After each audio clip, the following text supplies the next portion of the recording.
नमस्कार, आप देख रहे हैं 10 कदम। मैं हूं आपके साथ रवीश और आज हम बात करेंगे आईपीएल के महासंग्राम में रॉयल चैलेंजर्स बैंगलोर और मुकाबला है राजस्थान रॉयल्स के बीच, यानी कि दो रॉयल टीमों के बीच ये महासंग्राम देखने को मिलेगा। लेकिन सबकी नजरें रहेंगी विराट कोहली पर। क्या विराट कोहली अपना करिश्मा दिखा पाएंगे? क्या कोहली के बल्ले से कोई बड़ी पारी आएगी? देखिए इस रिपोर्ट।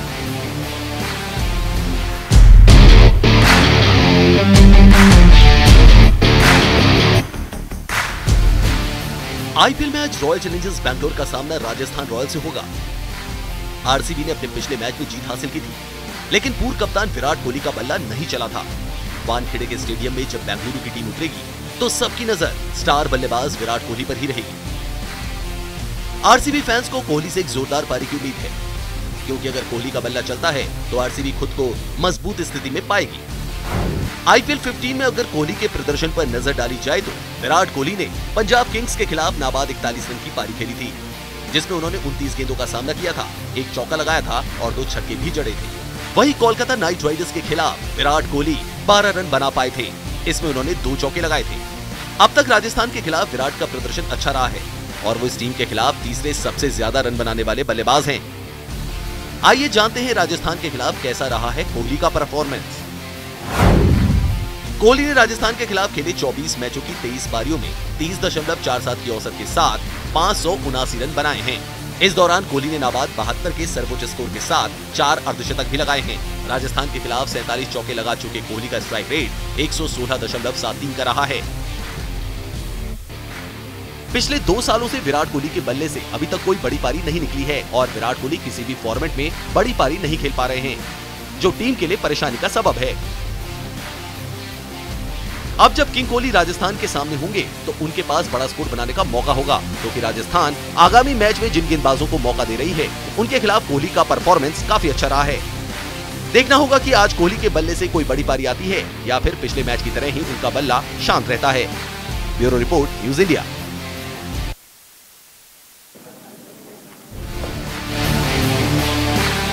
तो आज है रॉयल बैटल, यानी कि रॉयल चैलेंजर्स बैंगलोर और राजस्थान रॉयल्स के बीच मुकाबला है। थोड़ी देर के बाद ये मुकाबला शुरू होगा। मेरे साथ हैं भारत की पूर्व क्रिकेट खिलाड़ी लतिका। बहुत स्वागत है आपका लतिका। धन्यवाद। कल का मैच तो काफी अच्छा था, आज के मैच की भी हम बात करते हैं, royal Challengers Bangalore versus Rajasthan Royals. लेकिन लतिका, सबकी नजरें विराट कोहली पर हैं। फर्स्ट मैच में अच्छी परफॉर्मेंस थी, लेकिन सेकंड मैच में आउटसाइड द ऑफ स्टंप फिर परेशानी। क्या विराट के बल्ले से बड़ी पारी आ सकती है आज? देखिए रवीश, मैं एक बात बताना चाहूंगी कि विराट कोहली पिछले 2 साल से लगातार एक डाउनफॉल की तरफ जा रहे हैं। लेकिन कोरोना से बहुत सारी चीजें प्रभावित हुई, इसमें विराट कोहली की फॉर्म भी थी। बिल्कुल बिल्कुल, क्योंकि वो एक ऐसे जुझारू प्लेयर हैं जिनको हमने ज्यादा देर तक, लंबे समय तक हमने आउट ऑफ फॉर्म कभी देखा नहीं। सही बात। ये एक पहली बार ऐसा हुआ है कि विराट कोहली जो है आउट ऑफ फॉर्म इतने लंबे समय तक चले गए हैं। और जो आईपीएल है, यहाँ से मैं उम्मीद करती हूँ कि विराट कोहली अपनी फॉर्म की वापसी ज़रूर दिखाएंगे। जिस तरह से उन्होंने एक मुकाबले में 40 रन बनाए हैं, आगे आने वाले अभी बहुत लंबा आईपीएल है, 10 टीमें हो गई हैं, तो मुझे लगता है धीरे धीरे ये विराट कोहली जो है अपनी परफॉर्मेंस को बेहतर और बेहतर बनाते चले। अच्छा लतिका, रवि शास्त्री जो कि टीम इंडिया के हेड कोच रहे, उनका स्टेटमेंट आया, वो कहते हैं कि इनको शुरुआत में अनुशासित रहना पड़ेगा। Virat Kohli has to be disciplined अगर विराट कोहली को परफॉर्मेंस देनी है। उनका कहना है कि शुरुआती तौर पर अगर वो डिसिप्लिन नहीं रहे तो वो ऐसे आउट होंगे जैसे पिछले मुकाबले में आउटसाइड द ऑफ स्टंप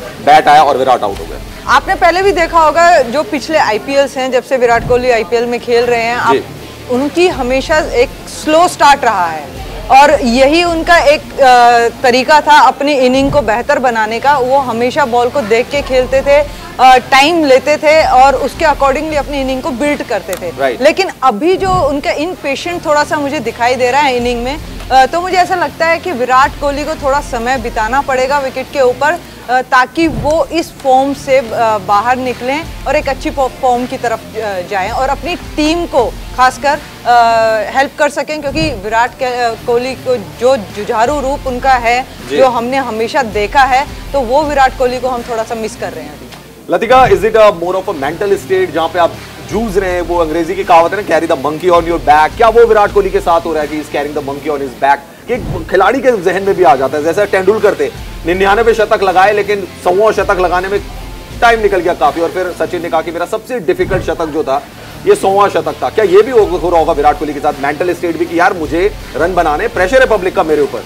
बिल्कुल रविश, यहाँ पे यही देखने को मिल रहा है कि विराट कोहली जिस तरीके से अपना अभी तक पिछले 2 सालों में कोई भी सेंचुरी यहाँ पर आई नहीं है, और उससे पहले जो उन्होंने सेंचुरीज लगाई हैं, आई थिंक 71 उन्होंने 70 जो सेंचुरीज लगाई हैं वो ताबड़तोड़ लगाई हैं। सब लोग कहने लगे थे कि ये तेंदुलकर का रिकॉर्ड तोड़ेंगे, लेकिन पिछले 2 साल में जो इनिंग उनकी आई हैं वो इतनी प्रभावित नहीं कर पाई है हमें।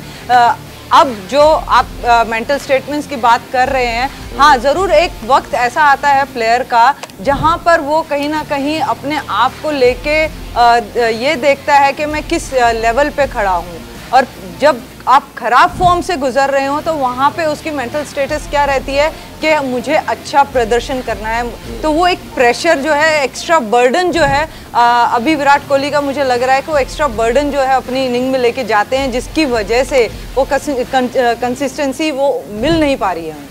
ओके लतिका, आज के भी मैच की बात करते हैं क्योंकि royal Challengers versus Rajasthan Royals का ये मुकाबला है। रिमेंबर, राजस्थान रॉयल्स ने 2 मैचेस जीते हैं, आरसीबी ने जीता है 1 और 1 हार उनको मिली है। देखते हैं दोनों टीमों की तैयारियां कैसी हैं इस रिपोर्ट के जरिए।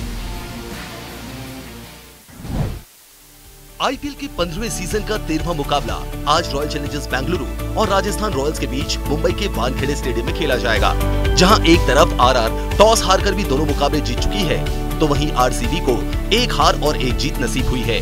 अपने पहले दोनों मैच जीतकर आत्मविश्वास से ओतप्रोत राजस्थान रॉयल्स की टीम आज रॉयल चैलेंजर्स बेंगलुरु के खिलाफ जीत की हैट्रिक लगाने के इरादे से उतरेगी। पिछले मैच में मुंबई इंडियंस पर रजवाड़ों ने शानदार जीत दर्ज की थी, जबकि फैफ डू प्लेसी की अगुवाई वाली आरसीबी ने अपना पहला मैच गंवाने के बाद कोलकाता नाइट राइडर्स पर 3 विकेट से करीबी जीत हासिल की थी। बात अगर दोनों टीमों के आंकड़ों की करें तो राजस्थान रॉयल्स और रॉयल चैलेंजर्स बैंगलोर ने अब तक 25 मैच खेले हैं, जिसमें आरसीबी को 12 मैचों में जीत मिली है। वहीं राजस्थान रॉयल्स ने 10 मैच जीते हैं, जबकि 3 मैच बेनतीजा रहे हैं। वानखेड़े स्टेडियम की पिच से शुरू में तेज गेंदबाजों को मदद मिल रही है और दोनों टीम इसका फायदा उठाना चाहेंगी। राजस्थान की तरफ से सलामी बल्लेबाज जॉश बटलर शानदार फॉर्म में चल रहे हैं, तो पहले मैच में अर्धशतक लगाने के बाद राजस्थान के कप्तान संजू सैमसन मुंबई के खिलाफ अच्छी शुरुआत को बड़े स्कोर में नहीं बदल पाए थे, जिसे वो आज भुनाना चाहेंगे। हालांकि उसके लिए सलामी बल्लेबाज यशस्वी जायसवाल और देवदत्त पडिक्कल से सहयोग की जरूरत होगी। ट्रेंट बोल्ट, प्रसिद्ध कृष्णा और नवदीप सैनी ने भी अब तक अच्छा प्रदर्शन किया है, जबकि स्पिनर रविचंद्रन अश्विन और युजवेंद्र चहल के 8 ओवर बेहद महत्वपूर्ण होंगे।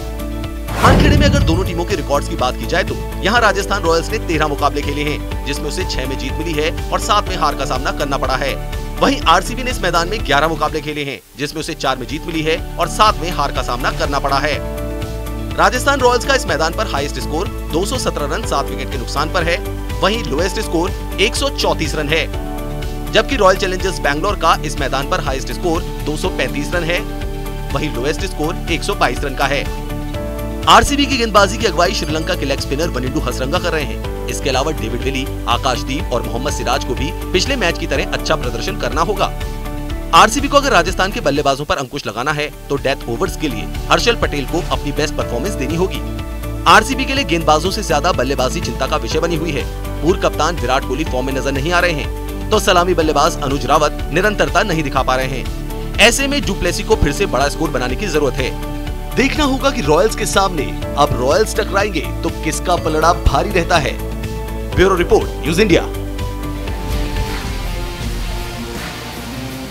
तो Royal Challengers Bangalore versus Rajasthan Royals, आज का मुकाबला 7:30 बजे मुकाबला खेला जाएगा। और दोस्तों, जैसा कि हमने पहली रिपोर्ट में आपको बताया था कि विराट कोहली की फॉर्म बहुत ज्यादा प्रभावित कर सकती है। आरसीबी को अगर अपनी कैंपेन को आगे बढ़ाना है तो विराट कोहली को रन बनाने पड़ेंगे।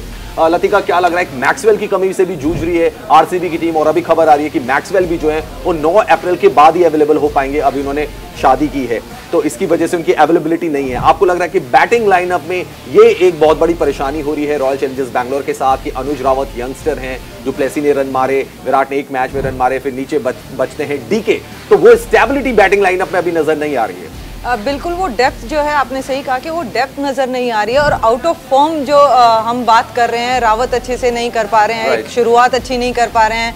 जहां विराट पे हम भरोसा करते रहे हैं कि वो एक आखिर तक मैच को लेके जाते हैं, वो फॉर्म में नजर नहीं आ रहे हैं। तो कहीं ना कहीं आरसीबी के लिए एक बैटिंग जो है वो एक मुद्दा है कि किस तरीके से उनको रन बनाने हैं, एक अच्छा टोटल देना है, क्योंकि आरआर जो है वो पिछले 2 मैचेस जीतती हुई आई है और उनका कॉन्फिडेंस लेवल काफ़ी हाई होगा, क्योंकि उनके बल्लेबाज अच्छा कर रहे हैं पिछले 2 मैचेस में, जिस तरीके से बटलर ने सेंचुरी की है। तो यहाँ आरसीबी के हम बात करेंगे तो बैटिंग में डुप्लेसिस के ऊपर काफ़ी दारोमदार रहेगा, क्योंकि मैच की शुरुआत में हमेशा से कहती हूँ कि अगर आप T20 खेल रहे हैं तो जो टॉप आपके 5 to 6 बल्लेबाज हैं उनको परफॉर्म करना बहुत ज़रूरी है। भले ही वो 40-50 रन बना के जाएं तो एक अच्छे टोटल की तरफ जाती है टीम। लतिका, क्या ये भी है कि एक 5 डे का ब्रेक भी हो गया है आरसीबी का, पहला मैच और अभी दूसरा मैच में 5 दिन का ब्रेक हो गया है। आपने तो क्योंकि क्रिकेट खेली हुई है इंटरनेशनल स्तर पर, क्या ब्रेक कभी ज्यादा हो जाता है वो भी परफॉर्मेंस पे असर डालता है?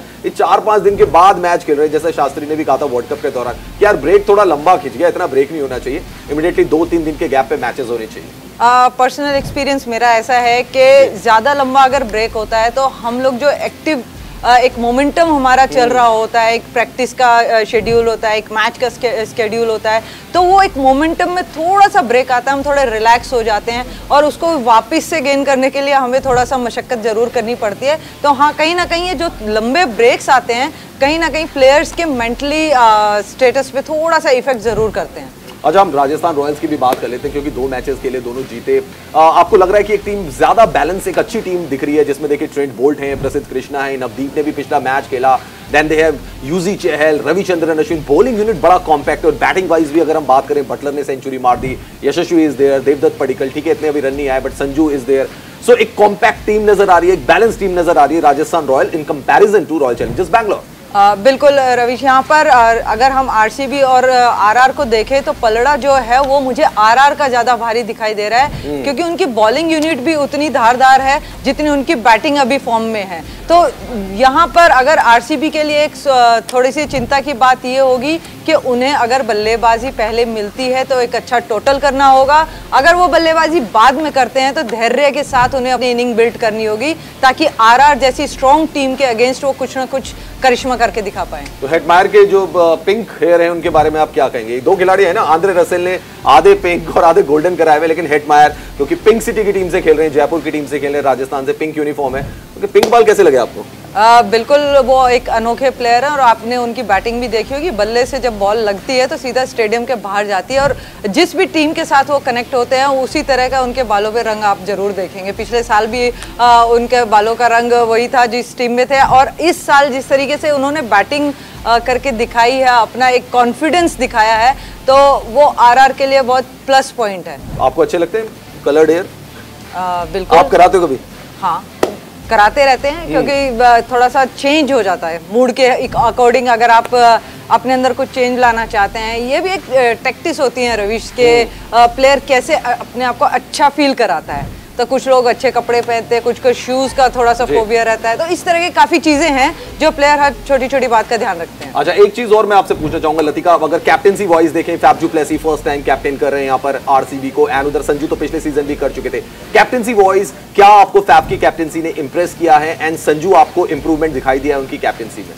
देखिए, संजू की अगर हम बात करें तो पिछले सीजन में भी कैप्टेंसी कर चुके हैं और उन्होंने काफ़ी काबिलियत दिखाई है कैप्टेंसी के अंदर, किस तरह से वो होल्ड करते हैं बॉलिंग चेंजेस, जो कि कैप्टेंसी के कंट्रोल में होती है। बॉलिंग चेंजेस आप किस तरह से कराते हैं, किस मोमेंटम में आप किस बॉलर को लेकर आ रहे हैं, तो वहीं से मैच विनिंग सिचुएशन क्रिएट्स होती हैं। तो यहाँ पे फैफ डु प्लेसी जो हैं, उनकी अभी तक मुझे जो कैप्टेंसी लगी है, मैं थोड़ा सा उनकी बॉलिंग चेंजेस को लेके ही थोड़ा सा वरीड हूँ कि वो आज के मैच में किस तरह से बॉलिंग चेंजेस लाते हैं। तो आपके हिसाब से आज की अगर मैं मैच की बात करूं तो पिक ऑफ द प्लेयर्स कौन होंगे? क्या आज विराट के बल्ले से रन आएंगे, क्या आज फैफ डु प्लेसी के बल्ले से रन आएंगे, या दूसरी तरफ हम देखें बटलर रन बनाएंगे, संजू सैमसन रन बनाएंगे, या शिमरन हेटमायर रन बनाएंगे? बॉलर में किसका दिन होगा आज? क्या अश्विन विकेट लेंगे, चहल लेंगे, या वनिंडू हसरंगा का दिन होगा? क्या आपको लग रहा है आज के मैच में कौन से परफॉर्मर हो सकते हैं? देखिए, क्रिकेट में हम लोग कहते हैं कि हर दिन एक नया दिन होता है, तो हम ये प्रेडिक्ट नहीं कर सकते कि कौन कैसा करेगा। जब वो ग्राउंड पे सेंटर में जाएंगे तभी ये देखना पड़ेगा कि सिचुएशन के अकॉर्डिंगली कौन कैसे हैंडल करता है। तो जो फॉर्म में है प्लेयर्स, जरूर उनसे रन आने की उम्मीद है। युजवेंद्र चहल है, अच्छी बॉलिंग है, दिलदार बॉलर हैं वो, और अगर हसरंगा की बात करें तो उन्होंने पिछले मैच में काफी अच्छी बॉलिंग करी है। तो हाँ, तो इस तरह से कह सकते हैं कि इन लोगों का, ये जो प्लेयर्स हैं, इनका इनका कॉन्फिडेंस लेवल काफी हाई होगा, तो इनसे उम्मीद है कि ये दोबारा से वही परफॉर्मेंस यहाँ पर दिखाएं। चलिए एक बार संभावित 11 पर भी नजर डाल लेते हैं। प्लेइंग 11 क्या हो सकती है, ज्यादा बदलाव की उम्मीद नजर नहीं आ रही है, लेकिन प्लेइंग 11 क्या हो सकती है, प्रोबेबल्स 11 उस पर एक नजर डाल लेते हैं। आरसीबी वर्सेस आरआर की du Plessis, captain Anuj Rawat, Virat Kohli, Sherfane Rutherford, Dinesh Karthik, Shahbaz Ahmed, David Willey थोड़ा सा वीक लिंक है, लेकिन अभी रिप्लेसमेंट नहीं है उनके पास। वनिंदु हसरंगा, आकाशदीप ने बड़ी जबरदस्त गेंदबाजी की थी पहले मैच में, 144 किलोमीटर पर आवर की स्पीड को क्लिक किया था। हर्षल, जी हाँ पर्पल जिनको कहा जाता है, उनको देखना पड़ेगा। मोहम्मद सिराज, देन दूसरी तरफ आते हैं Sanju Samson, Devdutt Padikkal, Jos Buttler, Shimron Hetmyer, Riyan Parag, Yashasvi Jaiswal, Ravichandran Ashwin, Yuzvendra Chahal, Trent Boult, Navdeep Saini और प्रसिद्ध कृष्णा। तो अगर आप दोनों का प्लेइंग 11 देखें तो ज्यादा बदलाव की उम्मीद नहीं नजर आ रही है जो पिछले मुकाबले इन्होंने खेले थे।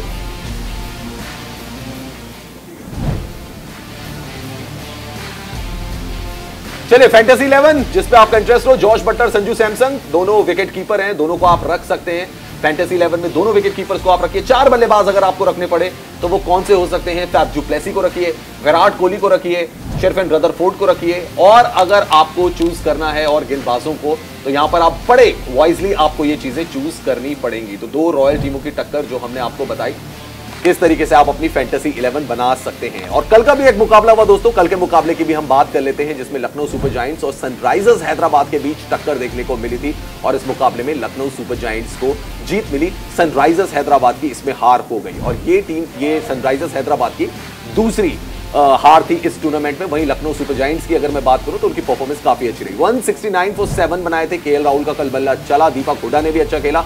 सनराइजर्स हैदराबाद की तरफ से पूरन ने थोड़े से गेंदबाजों को चूर्ण जरूर बनाया, लेकिन उसके बाद कुछ हो नहीं पाया। एनएलएसजी 12 रनों से इस मुकाबले को जीत गई। लतिका, क्या गलत हो रहा है सनराइजर्स हैदराबाद के साथ की वो परफॉर्मेंस नहीं आ रही, और ये टीम अभी स्टार्ट ही हुई है लीग, लेकिन सब ये मान के चल रहे हैं कि ये टीम रेस में ही नहीं है। देखो रविश, हमने कल भी बात की थी कि जो लखनऊ की टीम है उसके पास ऑलराउंडर की भरमार है जी। उनके टॉप ऑर्डर फ्लॉप होने के बावजूद भी वो 169 तक पहुंच पाए, और जिसमें केएल राहुल का अर्धशतक आया, हुड्डा का अर्धशतक आया, और बाद में बदोनी जो अपना काम कर रहे हैं। अब मुझे लग रहा है कि एक मैच फिनिशर की तरह वो भर के आ रहे हैं। तो ये चीज़ यहाँ पर हैदराबाद के अंदर मेरे को कमी दिखाई दी, क्योंकि उनकी शुरुआत जिस तरीके से हुई, विलियमसन जल्दी आउट हो गए, और कोशिश जरूर करी वहाँ पर पूरन ने, और हम बात करें सुंदर की तो उन्होंने कोशिश जरूर की, लेकिन एक जो प्लेयर्स की मैं बात कर रही हूँ कि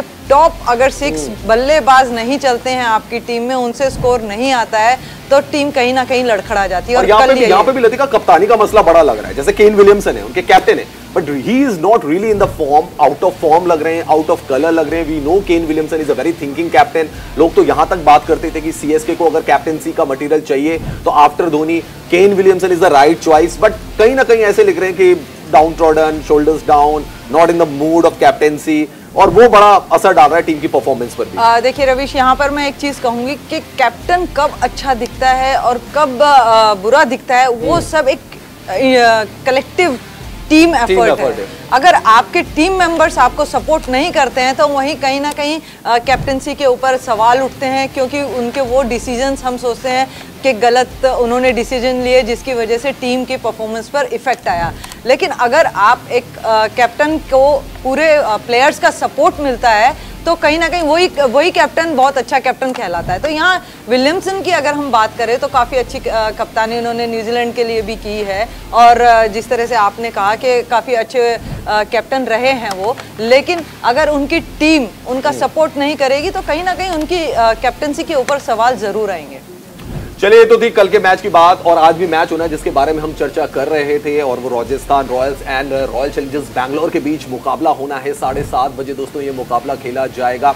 लतिका, आप दिनेश कार्तिक की भूमिका को कैसे देखते हैं for RCB? Kolkata night Riders की कैप्टेंसी की, फिर हटा दिया, आयन मॉर्गन को कैप्टन बनाया, दिनेश कार्तिक यहाँ आए, पहले मैच में अच्छे लगे, दूसरे मैच में भी ठीक परफॉर्मेंस आई उनकी, एक मैच सेविंग इनिंग या मैच विनिंग इनिंग कह लीजिए दिनेश कार्तिक की, जो उन्होंने कैमियो खेला। सो ये कितना आसान, क्योंकि आप भी जैसे कमेंट्री करते हैं, फिर मैच खेलते हैं, फिर मैच खेलते हैं, फिर कमेंट्री करते हैं, तो ये कैसे खिलाड़ी एडजस्ट कर पाते हैं इन चीजों को? देखिए, मुझे पर्सनली दिनेश कार्तिक बहुत पसंद है, क्योंकि एक जुझारू प्लेयर है और आपने हमेशा उन्हें रन बनाते हुए देखा हुआ, टीम के लिए रन बनाते हुए देखा हुआ। उन्हें किसी भी सिचुएशन पे आप भेजिए, वो आपको रन बना के देंगे। तो वही चीज़ उन्होंने केकेआर के लिए की और यहाँ आरसीबी के लिए भी वही काम कर रहे हैं। जिस तरह का उनका बल्ला बोलता है, जिस तरह से उनके पास मैं कहूँगी कि हर तरीके के शॉट उनके पास हैं, वो बॉलर्स को बिल्कुल भांप जाते हैं और कभी ऑन साइड पे खेल रहे हैं, कभी ऑफ साइड पे खेल रहे हैं। तो इस तरीके से वो एक कह सकते हैं कि एक ऐसे प्लेयर हैं जिस पे टीम भरोसा कर सकती है और पिछले 2 मैचेस में उन्होंने करके भी दिखाया है। तो कह सकते हैं कि ये एक फिनिशर की ही तरह है दिनेश कार्तिक। अगर इनको आप जिम्मेदारी देंगे तो ये निभाएंगे।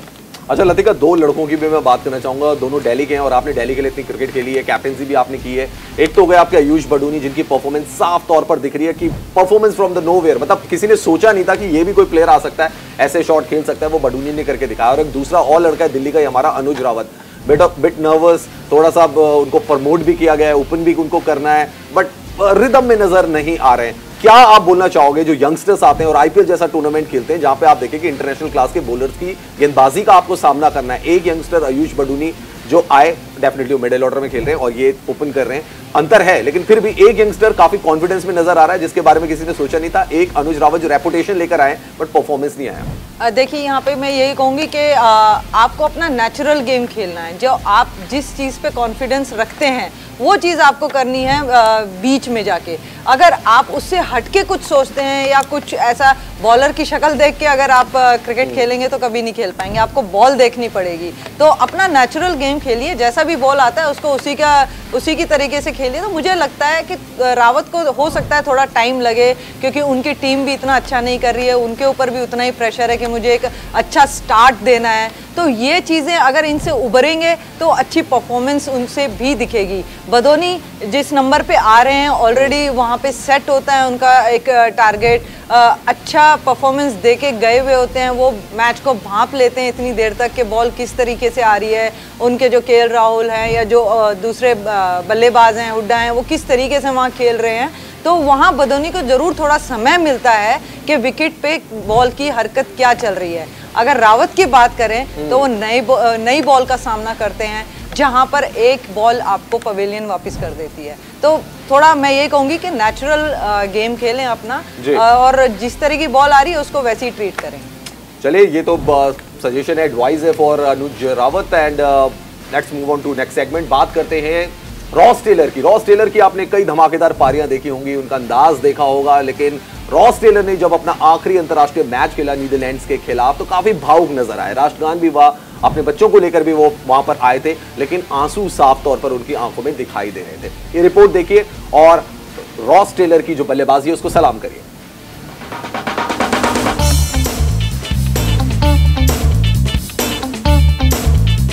न्यूजीलैंड के स्टार क्रिकेटर रॉस टेलर ने इंटरनेशनल क्रिकेट को हमेशा हमेशा के लिए अलविदा कह दिया।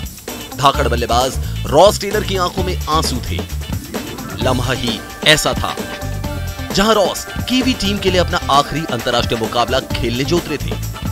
जब नीदरलैंड्स के खिलाफ वो अपने करियर का आखिरी मुकाबला खेलने उतरे तो टीम के लिए उनका वो 450वां अंतर्राष्ट्रीय मुकाबला था।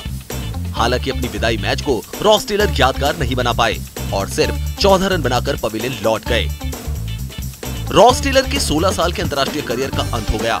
अपने करियर के आखिरी मैच के दौरान रॉस टेलर फूट फूट कर रोते हुए दिखाई दिए, जिसके बाद दर्शकों ने खड़े होकर उनका अभिवादन किया। राष्ट्रगान के दौरान भी टेलर के तीनों बच्चे उनके साथ खड़े दिखाई दिए और जब वो अपनी आखिरी पारी खेलकर वापस लौटे तो नीदरलैंड्स के खिलाड़ियों ने उनको दोनों तरफ खड़े होकर गार्ड ऑफ ऑनर दिया। उस वक्त भी रॉस टेलर की आंखों में आंसू नजर आ रहे थे।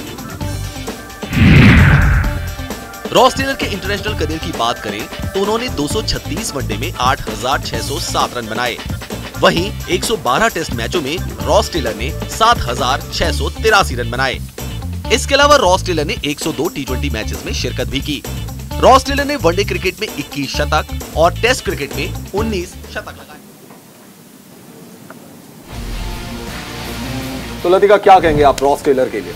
देखिए, महान बल्लेबाज रहे हैं और अपने टाइम पे उन्होंने जिस तरीके से क्रिकेट खेला है कहा जाता था कि इंडिया में स्पिन को खेलना इतना आसान नहीं है, लेकिन ये एक ऐसे प्लेयर थे जो यहाँ पर आकर हमारे ही स्पिनर्स को अच्छे से धोते थे यहाँ पर। तो कहेंगे कि बहुत ही बढ़िया प्लेयर रहे हैं। और रविश, क्या होता है ना कि जब भी कोई रिटायरमेंट अपनी लेता है, इस गेम से दूर जाने की बात होती है तो भावुक जरूर, इमोशनल जरूर हो जाता है। ये एक ऐसे टेलर थे जिन्होंने बहुत अच्छे पारियां बनाई, काटी नहीं, पारियां बहुत अच्छी बनाई उन्होंने। चलिए, लतिका मेरे साथ जुड़ी थी। लतिका, बहुत बहुत शुक्रिया आपका हमारे साथ जुड़ने के लिए। फिलहाल मेरे साथ इतना ही। आप देखते रहिए न्यूज़ इंडिया।